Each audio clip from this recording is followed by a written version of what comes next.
नमस्कार दोस्तों, एक बार फिर आपका कलाम की इस ऑनलाइन डिजिटल प्लेटफॉर्म पर हार्दिक स्वागत और अभिनंदन। आज हम आधुनिक भारत के इतिहास में जो इससे पहले जो मैंने पढ़ाया था उसका पहले एक बार आपका रिवाइज करा देता हूं। इससे पहले जो पार्ट हुआ है दोस्तों, आप लोग ध्यान रखना, इससे पहले जो पार्ट हुआ था वो बेसिकली सबसे पहले नंबर 1 हमने पढ़ा था कि भारत में साइमन कमीशन इंडिया में आता है।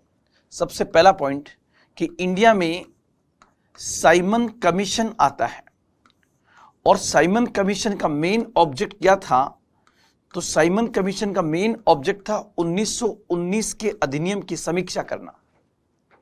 1919 के अधिनियम की समीक्षा करने के लिए यह भारत में आया था, परंतु इस कमीशन को, जिसको भारत का भविष्य निर्धारित करना था, उसका एक भी सदस्य भारतीय न होना इसके विरोध का सबसे बड़ा कारण बनता है।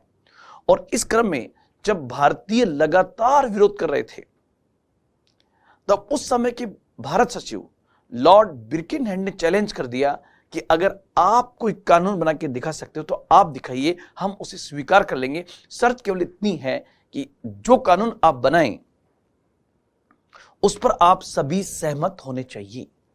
तो एक तरफ इंडिया में साइमन कमीशन आ चुका है फरवरी 1928 में, और उसी समय लॉर्ड बिर्किनहेड के इस चैलेंज को स्वीकार करते हुए एक नई रणनीति तैयार होती है। दोस्तों आप लोग ध्यान रखना, मैं हेडिंग डाल रहा हूं सबसे ऊपर, नेहरू कमेटी। सबसे पहले मैंने हेडिंग डाला नेहरू कमेटी, और नेहरू कमेटी बताने से पहले मैं चाहूंगा कि हम इसकी पृष्ठभूमि देखें। इसकी पृष्ठभूमि जो है वो बेसिकली किसके साथ जुड़ी हुई है? तो इसकी पृष्ठभूमि जुड़ी हुई है साइमन कमीशन के साथ में। जब साइमन कमीशन इंडिया में आता है और साइमन कमीशन का लगातार विरोध होता है, तब उस समय के भारत सचिव लॉर्ड बिर्किनहेड भारतीयों को चैलेंज करते हैं कि आप इतना विरोध कर रहे हैं, अगर आप कोई कानून बना के दिखा सकते हैं तो आप दिखाइए, हम उसको स्वीकार कर लेंगे। तो यहां पर लॉर्ड बिर्किनहेड ने भारतीयों को चुनौती दे डाली, और जब लॉर्ड बिर्किनहेड ने भारतीयों को चुनौती दी तो ध्यान रखना, इसी चुनौती को पूरा करने के लिए एक सर्वदलीय सम्मेलन होता है।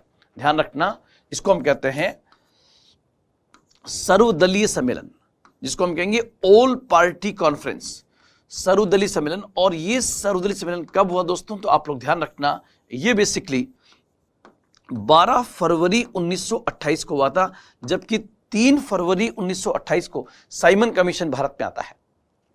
अब 12 फरवरी 1928 को दिल्ली में हुआ, और कहते हैं कि बहुत सारी पार्टियों ने इस सम्मेलन में भाग लिया था, और टोटल जो है 29 पार्टीज इसमें पार्टिसिपेट करती है, जिसमें कांग्रेस सबसे बड़ी पार्टी थी। 29 पार्टीज पार्टिसिपेट करती हैं, और इस सर्वदलीय सम्मेलन की अध्यक्षता, क्योंकि उस समय कांग्रेस के अध्यक्ष जो है M.A. अंसारी थे, इसलिए M.A. अंसारी इसकी अध्यक्षता करते हैं। और फिर उसके बाद आपको पता होगा, ये पहला था, फर्स्ट सर्वदलीय सम्मेलन, और उसके बाद होगा सेकंड सर्वदलीय सम्मेलन। दूसरा सर्वदलीय सम्मेलन होता है, सेकंड ऑल पार्टी कॉन्फ्रेंस होती है, दूसरा सर्वदलीय सम्मेलन होता है।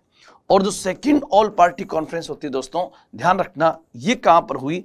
तो ये बेसिकली बॉम्बे में होती है। और कब की घटना है? तो ये है मई 1928 में। और यहां पर आप लोग ध्यान रखना, मोतीलाल नेहरू की अध्यक्षता में, मोतीलाल नेहरू की अध्यक्षता में एक कमेटी गठित की जाती है। इसी कमेटी को इतिहास में नेहरू कमेटी कहा जाता है। इसी कमेटी को इतिहास में नेहरू कमेटी कहा जाता है। और नेहरू कमेटी का मेन ऑब्जेक्ट था कि जो साइमन कमीशन 1919 के अधिनियम की समीक्षा करके एक नए अधिनियम का प्रारूप तैयार करने आया था, उसी समय भारत का सभी दलों की मिलकर एक बनी कमेटी, जिसको हम कहते हैं नेहरू कमेटी। ये नेहरू कमेटी बेसिकली मोतीलाल नेहरू की अध्यक्षता में बनाई गई थी। ये पॉइंट आपको यहां पर याद रखना है। अब आगे बढ़ते हैं। पहला क्वेश्चन आपका बनेगा, पहला क्वेश्चन कि नेहरू कमेटी जो है, नेहरू कमेटी, इस नेहरू कमेटी का गठन कब हुआ था? तो मई 1928 के अंदर ये कमेटी बनती है। इस कमिटी का अध्यक्ष कौन था?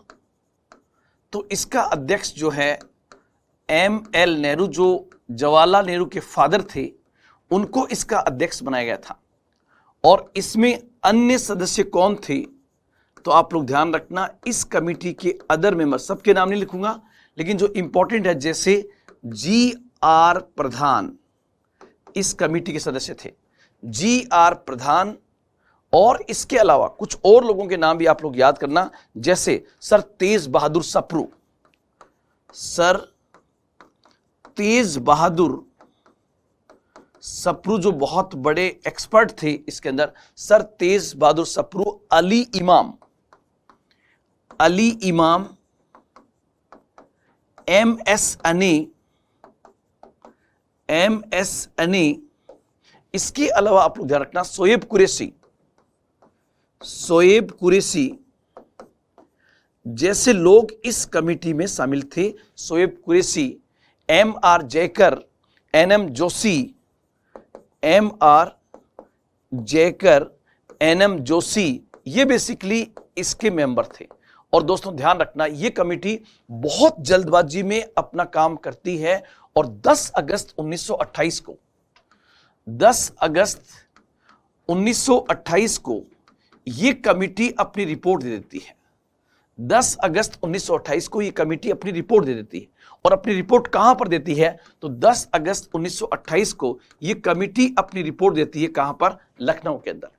और जो रिपोर्ट थी दोस्तों, उसी रिपोर्ट को, इसकी रिपोर्ट जो है वो 10 अगस्त 1928 को आई, उसी रिपोर्ट को इतिहास में नेहरू रिपोर्ट कहा जाता है, उसी में नेहरू रिपोर्ट कहा जाता है। लेकिन आप लोग ध्यान रखना दोस्तों, नेहरू रिपोर्ट के सब पॉइंट्स याद नहीं करने हैं। नेहरू रिपोर्ट आज हमारे संविधान का लगभग 25% पार्ट नेहरू रिपोर्ट है। इसमें मौलिक अधिकारों की बात की गई, सिंध को प्रांत बनाने की बात की गई, बहुत सारे पॉइंट्स इसमें अच्छे थे। लेकिन 2 पॉइंट ऐसे हैं, इसने कहा कि केंद्र में और प्रांत में दोनों जगह रेस्पॉन्सिबल गवर्नमेंट होनी चाहिए। इसने सिंध को, नॉर्थ वेस्ट फ्रंटियर को भी प्रांत बनाने की अनुशंसा इसमें की गई थी। सिंध को सेपरेट करने की बात की गई थी, सिंध को सेपरेट प्रांत का दर्जा प्रदान किया जाए। लेकिन 2 पॉइंट आपको याद रखने हैं कि नेहरू रिपोर्ट के 2 विवादित बिंदु कौन से थे, जिसको लेकर ये पार्टियां आपस में ही लड़ पड़ी और लॉर्ड बिर्किनहेम की बात सच साबित हो गई। वो 2 विवादित बिंदु कौन से थे? अब यहां पर दोस्तों आप लोग ध्यान रखना, जो 2 विवादित पॉइंट है, नंबर 1, पहला पॉइंट था, इन्होंने कहा, नेहरू रिपोर्ट में कहा गया कि भारत को डोमिनियन स्टेटस का दर्जा प्रदान कर दिया जाए, भारत को डोमिनियन स्टेटस का दर्जा प्रदान कर दिया जाए, the status of dominion state. तो एक पॉइंट तो यहां पर ध्यान रखना, भारत के लिए इन्होंने डोमिनियन स्टेटस का दर्जा मांगा था। और दूसरा दोस्तों आप लोग ध्यान रखना, इस नेहरू रिपोर्ट में यह कहा गया कि सांप्रदायिक निर्वाचन प्रणाली को हटा दिया जाए और सांप्रदायिक निर्वाचन प्रणाली के स्थान पर संयुक्त निर्वाचन प्रणाली शुरू की जाए। मतलब इन्होंने आरक्षण की पैरवी तो की, लेकिन इसका मतलब होगा कि अभी तक जिसमें समुदाय विशेष को ही वोटिंग का अधिकार था, संयुक्त निर्वाचन प्रणाली के तहत जो सीटें आरक्षित होगी, वहां पर वो सीट तो आरक्षित समाज के लिए होगी, लेकिन वोटिंग का अधिकार सबको होगा। मतलब कुल मिला के इसने कहा कि सांप्रदायिक निर्वाचन प्रणाली को हटा दो, इसको हटाने की बात कही और इसकी जगह पर इसको लागू करने की बात कही। अब आप कहोगे सर सांप्रदायिक निर्वाचन प्रणाली क्या थी? यह प्रणाली 1909 में इंट्रोड्यूस की गई थी, 1919 में इसका विस्तार किया गया था। इस प्रणाली के तहत मुस्लिम, सिख, ईसाई, एंग्लो इंडियन को जो भी सीट अलॉट होती थी, वहां पर उम्मीदवार खड़े करने का अधिकार संबंधित समुदाय को था ही था, लेकिन वोटिंग का अधिकार भी केवल उस समुदाय को था। बाकी समुदाय के लोग उस सीट पर वोट करने का अधिकार नहीं रखते थे। यह एक प्रकार की वैधानिक सांप्रदायिकता का प्रवेश था। अब जैसे ही नेहरू रिपोर्ट में कहा गया कि सांप्रदायिक निर्वाचन प्रणाली को हटा दिया जाए, तो इसी के साथ एक व्यक्ति नाराज होता है और पार्टी छोड़ वो यहां से हट जाता है, और उस पार्टी का नाम था मुस्लिम लीग। मतलब मुस्लिम लीग नेहरू रिपोर्ट को बॉयकॉट कर देती है कि हम इसको स्वीकार नहीं करते हैं, क्योंकि आपने हमारे ऊपर आघात किया है। दूसरा देखिए दोस्तों, दूसरा था डोमिनियन स्टेटस। ये क्या है? तो इसको आप समझिए कि सपोज कीजिए ब्रिटेन जो है ये एक स्वतंत्र देश है। उस जमाने की बात कर रहा हूं। ब्रिटेन एक स्वतंत्र देश था। क्यों? क्योंकि ब्रिटेन की संप्रभुता भी ब्रिटेन के पास में है, सॉवर्निटी भी, और ब्रिटेन की सत्ता भी ब्रिटिश लोगों के पास में है। इसलिए दोनों ही ब्रिटिश के पास में है, संप्रभुता भी ब्रिटिश के पास में है और सत्ता भी ब्रिटिश के पास में है। तो ब्रिटेन एक स्वतंत्र देश हो गया। लेकिन इसी ब्रिटेन के दो प्रकार के उपनिवेश हैं। एक का नाम है ऑस्ट्रेलिया। ये ऑस्ट्रेलिया, आप लोग ध्यान रखना, ये भी ब्रिटिश उपनिवेश था। ऑस्ट्रेलिया, न्यूजीलैंड, ये भी ब्रिटेन के उपनिवेश थे। लेकिन इनमें था क्या कि ऑस्ट्रेलिया की एक तो होगी संप्रभुता और एक होगी सत्ता। और ऐसे ही एक उपनिवेश का नाम है भारत। भारत में भी क्या होगी? एक होगी संप्रभुता और एक होगी सत्ता। अब यहां पर इस पॉइंट को आप ध्यान से देखना। जिस देश की संप्रभुता और सत्ता दोनों उस देश के हाथ में हो तो कहलाएगा वो स्वतंत्र देश। और जिस देश की संप्रभुता, जैसे ऑस्ट्रेलिया की संप्रभुता तो ब्रिटेन के हाथ में थी, लेकिन सत्ता जो थी वो कम से कम ऑस्ट्रेलियन लोगों के हाथ में थी। यहां की सत्ता कम से कम ऑस्ट्रेलिया के लोगों के हाथ में थी। ऐसा देश, ऐसा उपनिवेश जिसकी संप्रभुता तो ब्रिटिश के पास में हो लेकिन सत्ता वहां के लोगों के हाथ में दे दी गई हो, तो ऐसे उपनिवेश को हम कहते हैं क्या? डोमिनियन स्टेट कहते हैं। ऐसे को हम कहेंगे डोमिनियन स्टेट। और जिस देश की संप्रभुता और सत्ता दोनों ही अंग्रेजों के पास में हो उसको हम कहेंगे गुलाम देश। गुलाम देश। तो 1928 में हमने क्या मांगा? हमने स्वतंत्रता नहीं मांगी है। हमने तो यह कहा कि आप हमें अन्य उपनिवेश की तरह डोमिनियन स्टेट बना दो, अर्थात संप्रभुता आप रख लो लेकिन कम से कम सत्ता हमें सौंप दीजिए। इसी को हम कहते हैं क्या? Dominion status. तो नेहरू रिपोर्ट में भारत के लिए क्या मांगा गया था? तो आपका उत्तर होगा भारत के लिए बेसिकली यह कहा गया कि संप्रभुता भले ही ब्रिटेन रख ले लेकिन सत्ता कम से कम भारतीयों के हाथ में होनी चाहिए। इस स्टेटस को हम कहते हैं डोमिनियन स्टेटस। इसको हम कहते हैं डोमिनियन स्टेटस। अब देखो दोस्तों, जैसे नेहरू रिपोर्ट जारी होती है, इस रिपोर्ट के जारी होते ही हंगामा मच गया। मुस्लिम लीग ने कहा कि हम इसको स्वीकार नहीं करते हैं। क्यों? क्योंकि आपने सांप्रदायिक निर्वाचन प्रणाली को हटाने की बात कही है। और इसी के साथ कांग्रेस के अंदर घमासान मच गया।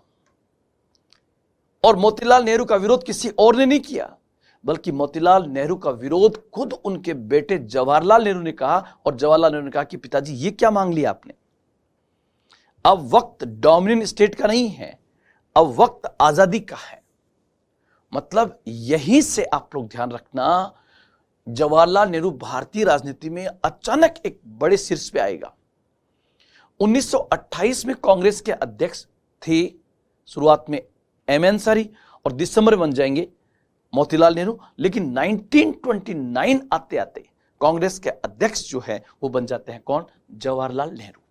और दोस्तों आप कहोगे कि सर क्या नेहरू रिपोर्ट ब्रिटिश सरकार के द्वारा स्वीकार की गई क्या? ध्यान रखना, नेहरू रिपोर्ट को न तो ब्रिटिश सरकार ने स्वीकार किया और न ही अस्वीकार किया। क्यों? क्योंकि लॉर्ड बिर्किनहेड ने चैलेंज किया था कि आप कोई ऐसा कानून बना के दिखा दो जिस पर आप सभी सहमत हो। अब आगे बढ़ते हैं और आएगा कांग्रेस का लाहौर अधिवेशन। कांग्रेस का लाहौर अधिवेशन। दोस्तों आप लोग ध्यान रखना, कांग्रेस का लाहौर अधिवेशन जो है ये बेसिकली दिसंबर 1929 में हुआ था। कांग्रेस का लाहौर अधिवेशन दिसंबर 1929 में हुआ था। और कहां हुआ? लाहौर के अंदर। और लाहौर किस नदी किनारे पर है? रावी नदी के किनारे पर है। तो रावी नदी के कोस्ट पर ही यह हुआ था लाहौर अधिवेशन। और इस अधिवेशन की अध्यक्षता जो है ये आप लोग ध्यान रखना, इसकी अध्यक्षता मोतीलाल नेहरू के बेटे जवाहरलाल नेहरू जो है वो बेसिकली कांग्रेस के इस अधिवेशन की अध्यक्षता करते हैं पूर्ण स्वराज। इस अधिवेशन को इतिहास में क्यों याद रखते हैं? क्योंकि यो अधिवेशन था जिसमें पहली बार कांग्रेस ने पूर्ण स्वराज की घोषणा की। इसलिए आपसे पूछे कि गांधीवादी चरण में किस जगह पर कांग्रेस पूर्ण स्वराज की घोषणा करती है, तो आपका उत्तर होगा 1929 का 1929 का लाहौर अधिवेशन के अंदर। दूसरा आपको पता होगा इसी अधिवेशन में तय किया गया कि अब हम प्रतिवर्ष 26 जनवरी को,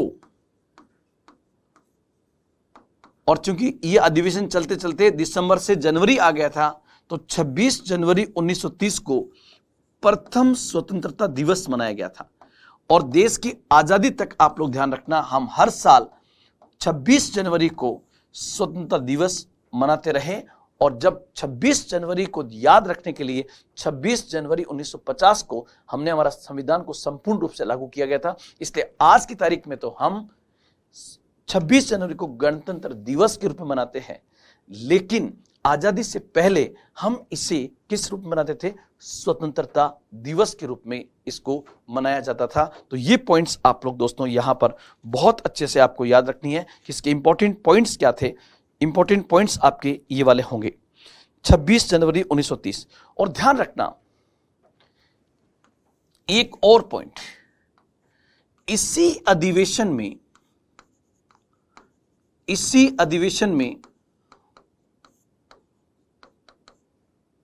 नेहरू ने गांधी जी के नेतृत्व में कांग्रेस एक नागरिक अवज्ञा आंदोलन चलाएगी, यह घोषणा कर दी गई। एक नागरिक अवज्ञा आंदोलन चलाएगी। ध्यान रखना इसी के तहत जो मूवमेंट चलेगा उसी को इतिहास में हम कहते हैं सिविल डिसओबीडियंस मूवमेंट, सविनय अवज्ञा आंदोलन। तो आप लोग ध्यान रखना 26। सबसे पहले लाहौर अधिवेशन का महत्व क्या है? तो पहली बात, उस समय लाहौर भारत का हिस्सा था, हमारा इंपॉर्टेंट पार्ट था पंजाब के अंदर। दिसंबर 1929 में कांग्रेस का वार्षिक अधिवेशन लाहौर में हुआ। लाहौर रावी नदी किनारे पर है।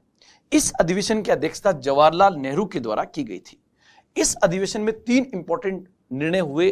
नंबर 1, अब कांग्रेस का ऑब्जेक्ट पूर्ण स्वराज होगा, मतलब राजनीतिक रूप से पूर्ण आजादी। दूसरा, 26 जनवरी 1930 से भारत का स्वतंत्रता दिवस मनाने का निश्चय किया गया। और इसी में नेहरू ने घोषणा की कि गांधी जी के नेतृत्व में एक और जन आंदोलन शुरू किया जाएगा, जिसको हम कहते हैं नागरिक अवज्ञा आंदोलन, और इसका इतिहास में नाम है सविनय अवज्ञा आंदोलन शुरू किया जाएगा। अब दोस्तों आप लोग ध्यान रखना, यह घोषणा दिसंबर में हो चुकी है। अब अगर गांधी जी नेहरू के कहने पर इस आंदोलन को डायरेक्ट स्टार्ट कर देते और बाय द वे यह आंदोलन असफल हो जाता, और होने के चांसेस भी थे। क्यों? क्योंकि गांधी जी ने असहयोग आंदोलन शुरू किया था, वो असहयोग आंदोलन गांधी ने वापस ले लिया था, तब प्रजा में निराशा हुई थी। तो मेरा कहने का मतलब है कि अगर गांधी जी डायरेक्ट नेहरू के कहने पर इसे शुरू कर देते और फेल हो जाता, तो ठीकरा फूटता गांधी जी के सर पर। और अगर आंदोलन सफल हो जाता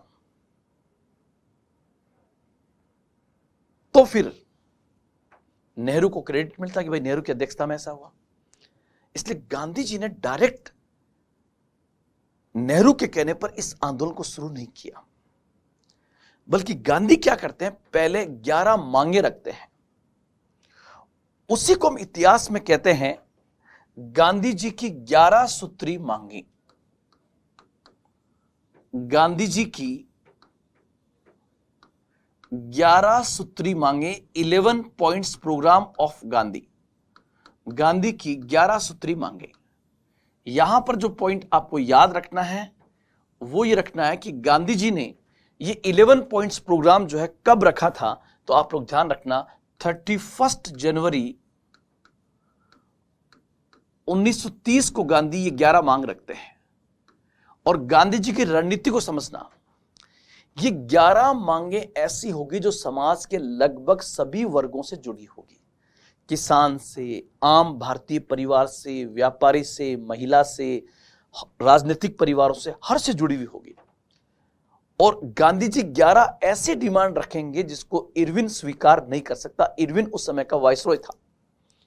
जब वो स्वीकार नहीं करेगा तो गांधी जी कहेंगे, भाइयों मैं आपके लिए गया था और आपकी डिमांड्स को स्वीकार नहीं किया गया है, ये मेरी बेइज्जती नहीं है, ये हम सब की है, इसलिए आप मेरे साथ आइए और हम आंदोलन शुरू करते हैं। तो ध्यान रखना, गांधी ऐसी 11 मांगे रखते हैं। कभी कभी एग्जाम में पूछ लिया जाता है कि निम्नलिखित में से कौन सी मांगे 11 सूत्री मांगों में शामिल थी।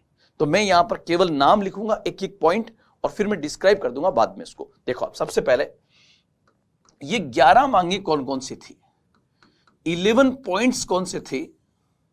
तो पहले हम एक बार 1, 2, 3 डिमांड सबसे पहले देखते हैं। नंबर 1, गांधी जी ने कहा कि रुपया स्टर्लिंग, जैसे आज चलता है अमेरिका का डॉलर, उस समय चलता था स्टर्लिंग, जो ब्रिटेन की 20 शिलिंग का सोने का सिक्का हुआ करता था। तो गांधी ने कहा रुपया स्टर्लिंग अनुपात को बैलेंस किया जाए। जाहिर सी बात है, ये डिमांड किसके साथ जुड़ी हुई है, रुपया स्टर्लिंग जो है, ये बेसिकली स्टर्लिंग ब्रिटेन की 20 शिलिंग का एक सोने का सिक्का हुआ करता था। यहां पर दोस्तों आप लोग ध्यान रखना, इसके माध्यम से गांधी व्यापारिक वर्ग को अपने साथ जोड़ना चाहते थे। दूसरा, इन्होंने कहा कि जहाज उद्योग को संरक्षण प्रदान किया जाए। जहाज उद्योग को संरक्षण प्रदान किया जाए। तीसरी मांग है कपड़ा उद्योग को, कॉटन इंडस्ट्री, कपड़ा उद्योग को संरक्षण प्रदान किया जाए। ये आप देख सकते हो, ये जो तीनों डिमांड्स हैं, ये तीनों मांगे जो है वो कहीं ना कहीं दोस्तों आप देख सकते हो, ये व्यापारिक वर्ग के साथ जुड़ी हुई मांगे हैं। मतलब यहां पर टेक्सटाइल इंडस्ट्री को संरक्षण किया जाए, कोस्टल शिप को, जहाज उद्योग को संरक्षण प्रदान किया जाए, ये मांगे हैं। अब देखिए, चौथी मांग उन्होंने रखी, चौथी मांग कि भू राजस्व में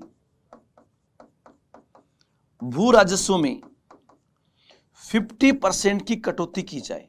जाहिर सी बात है, दिखाई भी दे रहा है कि डिमांड जो है ये बेसिकली गांधी जी की ऐसी डिमांड है जिसके अंग्रेज लैंड रेवेन्यू को 50% कम नहीं कर सकते, तो किसान वर्ग गांधी के साथ में हो जाएगा।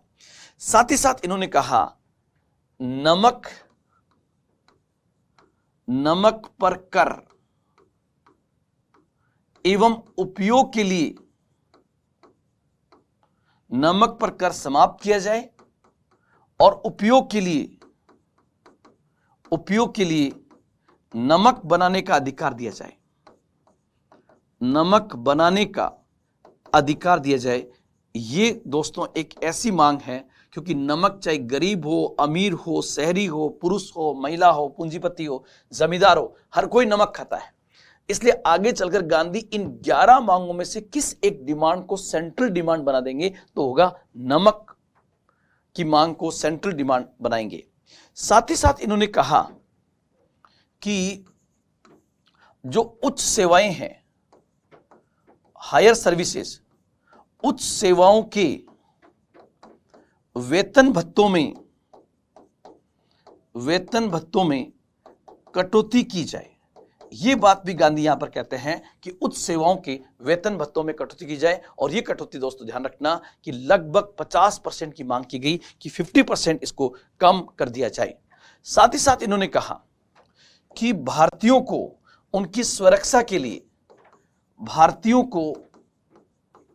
भारतीयों को उनकी सुरक्षा के लिए हथियार रखने की अनुमति प्रदान की जाए।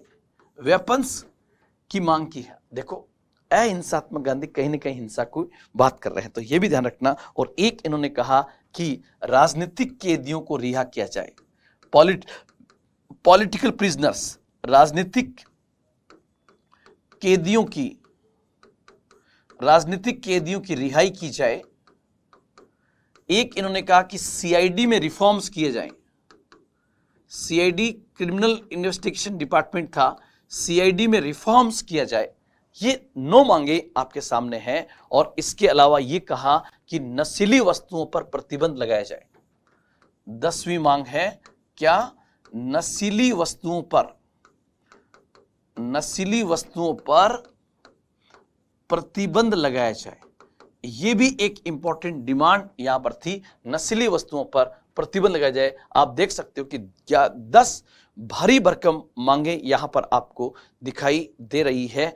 इसके अलावा दोस्तों एक डिमांड और थी, और वो डिमांड थी कि सैन्य खर्चों में, ये कहा गया कि सैन्य खर्चों में 50% की कटौती की जाए। जो ऑपरेशंस है, सेना के खर्च है, उन सैन्य खर्चों में भी यहां पर कटौती की जाए। तो देख सकते हो दोस्तों, यहां पर गांधी जी की ऐसी 11 मांगे थी जो व्यापारिक वर्ग से, महिला वर्ग से, पुरुष वर्ग से, किसानों से, आम भारतीय से, राजनीतिक परिवारों से, सेना के परिवारों से, उच्च सेवाओं के परिवारों से, सबसे जुड़ी हुई थी। और गांधी जी को इस बात का पता था कि लॉर्ड इरविन जो उस समय का वायसरॉय है, वो इसे किसी भी हालत में स्वीकार नहीं कर सकता। जब किसी भी हालत में स्वीकार नहीं कर सकता, तो जाहिर सी बात है गांधी जी जनता के बीच में जाएंगे और कहेंगे, दोस्तों मैं आपके लिए गया था, लेकिन आपकी डिमांड स्वीकार नहीं हुई, और आपकी डिमांड स्वीकार न होने का मतलब होगा यह आपकी और हमारी संयुक्त रूप से बेइज्जती है, हमें आगे आना होगा। और फिर गांधी जी एक बड़ा मूवमेंट खड़ा कर देंगे।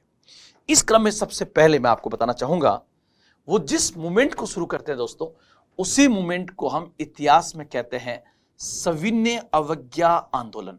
मतलब विनय पूर्वक आज्ञा मानने से मना करना, सविनय अवज्ञा आंदोलन। और इसी को इंग्लिश में कहते हैं सिविल डिसओबीडियंस मूवमेंट। इसी को हम कहते हैं सीडीएम के रूप में, इसी को हम कहते हैं सिविल डिसओबीडियंस मूवमेंट, इसको कहा जाता है, सविनय अवज्ञा आंदोलन कहते हैं। सबसे पहले बेसिक पढ़ते हैं। नंबर 1 पहला पॉइंट होगा, ये गांधी जी के नेतृत्व में दूसरा अखिल भारतीय आंदोलन था। दूसरा अखिल भारतीय आंदोलन था। पहला पॉइंट तो ये। दूसरा पॉइंट आएगा कि इस आंदोलन में केंद्र बिंदु किसको बनाया गया था? तो सेंट्रल पॉइंट बनाया गया था नमक को। तीसरा पॉइंट होगा दोस्तों कि यहां पर कौन से 2 वर्ग पहली बार व्यापक स्तर पे भाग ले रहे हैं? कौन से 2 वर्ग जो है व्यापक स्तर पे भाग ले रहे हैं? तो पहली बार आंदोलन में महिलाएं बड़े स्तर पे आई है, और दूसरा व्यापारिक वर्ग भी इस आंदोलन में बड़े स्तर पर दिखाई देगा, महिला और व्यापारिक वर्ग।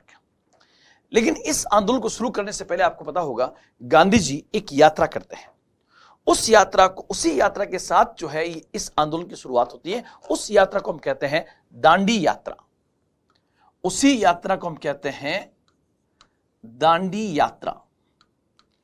आप लोग ध्यान रखना दोस्तों, जैसे ये मैंने भारत लिया, तो यहां पर ये साबरमती आश्रम था, और गांधी जी क्या करते हैं? साबरमती आश्रम से ये गुजरात का जो तट है, मतलब साबरमती पड़ेगा गुजरात के अंदर ही, अहमदाबाद के अंदर, और यहां से ये दांडी नाम का स्थान है, यहां तक पैदल जाएंगे। दांडी कहां पड़ता है? नौसारी डिस्ट्रिक्ट के अंदर है, ये भी गुजरात के अंदर है। दांडी तक लगभग 300 किलोमीटर से अधिक की यात्रा होगी। और यहां पर गांधी जी अपने साथ में अपने 78 अनुयायी जो उनके साथ पैदल चलेंगे, उनको साथ में लेंगे। 78 अनुयायियों के साथ यात्रा करते हैं। इस यात्रा की शुरुआत, गांधी की दांडी यात्रा की शुरुआत कब होती है? तो आप लोग ध्यान रखना, साबरमती आश्रम से रवाना होते हैं वो 12 मार्च 1930 को। 12 मार्च 1930 को गांधी जी रवाना होते हैं। और गांधी जी वहां से रवाना होकर, आप पता है दांडी कब पहुंचते हैं? दांडी पहुंचते हैं 6 अप्रैल 1930 को। और यहां पर आप लोग ध्यान रखना, एक बार एग्जाम में क्वेश्चन ये भी पूछा गया है, गांधी दांडी पहुंचकर क्या करते हैं। तो ध्यान रखना, गांधी दांडी पहुंचकर उन्होंने एक मुट्ठी नमक उठाया और उसको उड़ाया, जैसे एक मुट्ठी नमक तट पे जाके लिया और उसको ऐसे उड़ा दिया। एक मुट्ठी नमक उठाया और नमक उड़ाया, और नमक कानून का वहां पर वो उल्लंघन करते हैं, नमक कानून का उल्लंघन करते हैं। यहां पर दोस्तों आप लोग ध्यान रखना, लेकिन जो भी उल्लंघन करते हैं वो गांधी कैसे करते हैं, विनय पूर्वक करते हैं, मतलब विनय पूर्वक उन्होंने आज्ञा मानने से मना कर दिया। इस कारण इस आंदोलन को सविनय अवज्ञा आंदोलन के नाम से जाना जाता है। यह पॉइंट आपको यहां पर याद रखना है। अब दोस्तों पूरे भारत में एक मूवमेंट शुरू हो जाता है। आप देखिए, गांधी जब साबरमती आश्रम से रवाना हुए थे तब उनके पास 78 लोग थे, लेकिन जैसा कि आप जानते हैं कि जब साबरमती आश्रम से दांडी तक पहुंचेंगे तो बीच में हजारों गांव आएंगे और हर गांव में गांधी का स्वागत किया गया और हर गांव से लोग गांधी के साथ होते गए, और कहते हैं कि पहुंचते पहुंचते दांडी में 1 लाख से अधिक भीड़ हो गई और इरविन चकरा गया कि यह क्या है। आप देखिए, बिना फेसबुक, बिना व्हाट्सएप के किस प्रकार से उन्होंने अपने साथ हजारों लोगों को जोड़ लिया और लाखों लोगों की भीड़ को वहां पर इकट्ठा कर दिया, और इसी के साथ गांधी का यह आंदोलन का आगाज हो जाता है। पूरे भारत के अंदर कैसे व्यापारिक वर्ग गांधी के साथ जुड़ा हुआ है, महिलाएं गांधी के साथ जुड़ी हुई है, आम आदमी गांधी के साथ में जुड़ा हुआ है। अब यहां से आगे बढ़ें तो आप देखिए कि जब सविनय अवज्ञा आंदोलन चल रहा था, सिविल डिसओबीडियंस मूवमेंट चल रहा है, तो आप देखोगे यहां से यहां तक ये यात्रा कर रहे हैं गांधी जी। ये मैंने आपको बता दिया है, कहां पर, साबरमती से दांडी तक की यात्रा। ये एक पॉइंट। नंबर 2, यहां पर एक यात्रा हो रही है, इस यात्रा को हम कहते हैं धरसाना यात्रा। आपसे पूछे कि धरसाना यात्रा सविनय अवज्ञा आंदोलन में किसने की थी, तो बेसिकली सरोजनी नायडू करती है। धरसाना के अंदर नमक कारखाना था, उसके बाहर यह विरोध होता है। धरसाना यात्रा सरोजनी नायडू के द्वारा की जाती है। तीसरा, बिहार के लोग गांधी से पूछते हैं कि गांधी जी हमें क्या करना चाहिए, तो ध्यान रखना, बिहार के लोगों ने चौकीदार टैक्स देने से मना कर दिया। चौकीदार टैक्स देने से मना कर दिया। जो मध्य प्रांत था, मिडिल प्रोविंस, यहां पर आप लोग ध्यान रखना, लोगों ने वन कर मतलब फॉरेस्ट टैक्स देने से मना कर दिया। यहां तक कि यह आंदोलन जो है दक्षिण भारत के अंदर भी फैलता है, और दक्षिण भारत में आपको पता है यहां पर एक इंपॉर्टेंट यात्रा होती है, जैसे पाइनूर से कालीकट तक। यहां पर ये पाइनूर है, पाइनूर से कालीकट तक की यात्रा करते हैं के केलप्पन। ये यात्रा करते हैं के केलप्पन। के केलप्पन ने पाइनूर से कालीकट तक यात्रा की थी।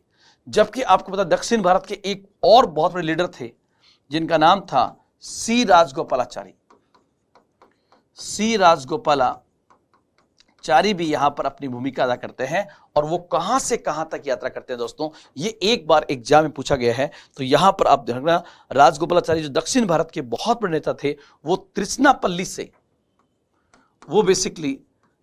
त्रिचनापल्ली से वैद्यनारायण तक की यात्रा करते हैं। त्रिचनापल्ली से वैद्यनारायण तक की यात्रा सी राजगोपालाचारी करते हैं।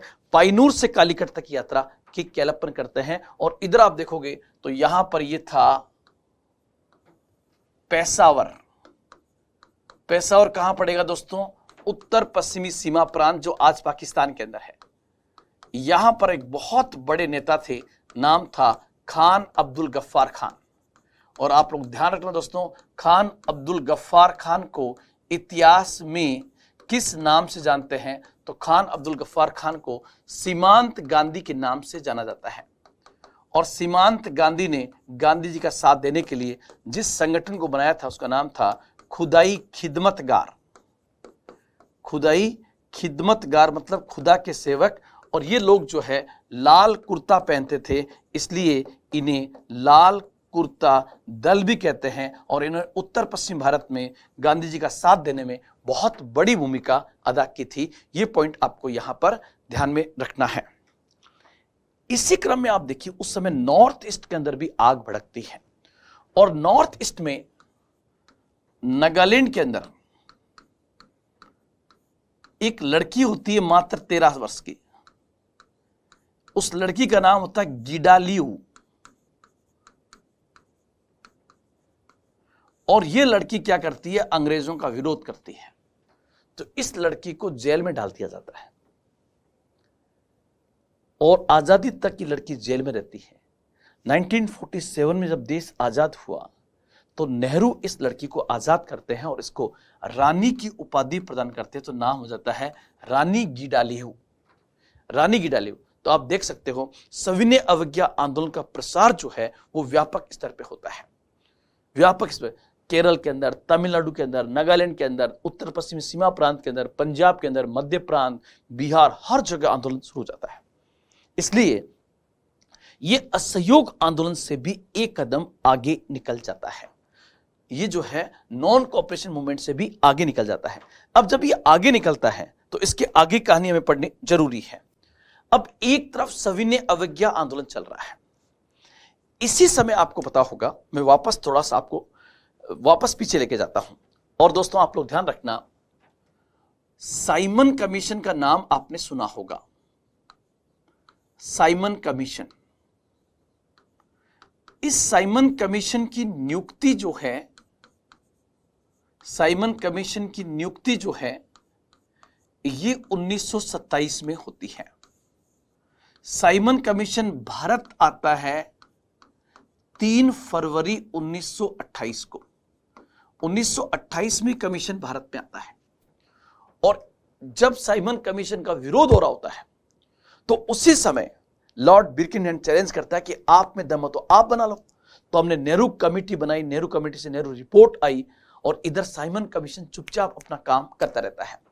साइमन कमीशन की रिपोर्ट जो है, साइमन कमीशन की रिपोर्ट जो है ये बेसिकली 1930 में लंदन में आती है। साइमन कमीशन की रिपोर्ट कहां पर आती है? 1930 में लंदन में आती है। और ध्यान रखना, साइमन कमीशन किस लिए आया था? 1919 के अधिनियम की समीक्षा करने के लिए भारत आया था। तो अब साइमन कमीशन 1930 में आ रहा है, तो साइमन कमीशन की इस रिपोर्ट के ऊपर समीक्षा होगी, इस रिपोर्ट की समीक्षा होगी, और भारतीयों से बातचीत भी होगी। और चूंकि भारतीय विरोध कर रहे थे तो भारतीयों से बातचीत भी होगी। अब भारतीयों से बातचीत करने के लिए आप लोग पता है कि लंदन के अंदर सम्मेलन आयोजित किए जाते हैं। उन्हीं सम्मेलनों को हम कहते हैं गोलमेज सम्मेलन, उसी को हम कहते हैं राउंड टेबल कॉन्फ्रेंस। और इसको हम बहुत अच्छे से अलग से पढ़ेंगे, गोलमेज सम्मेलनों को।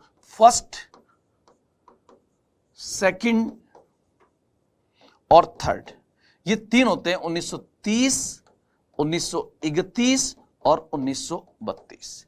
तो अगली जो नेक्स्ट क्लास होगी दोस्तों, उसमें मैं आपको एक एक गोलमेज सम्मेलन को, चूंकि ज्यादा गहराई में तो नहीं बताऊंगा क्योंकि आपका सीधा भारतीय राष्ट्रीय आंदोलन में गांधी की भूमिका को पूछा है, जहां गांधी टच होंगे वहां मैं उसको विस्तार कर दूंगा। जैसे फर्स्ट गोलमेज सम्मेलन में आपको समझाऊंगा इससे अगली क्लास में, और वो आंदोलन असफल होगा तो एक पैक्ट होगा जिसको हम कहेंगे गांधी इरविन पैक्ट। तो दोस्तों आज कलाम के इस प्लेटफॉर्म पर इतना ही, फिर मिलेंगे। जय हिंद, जय भारत।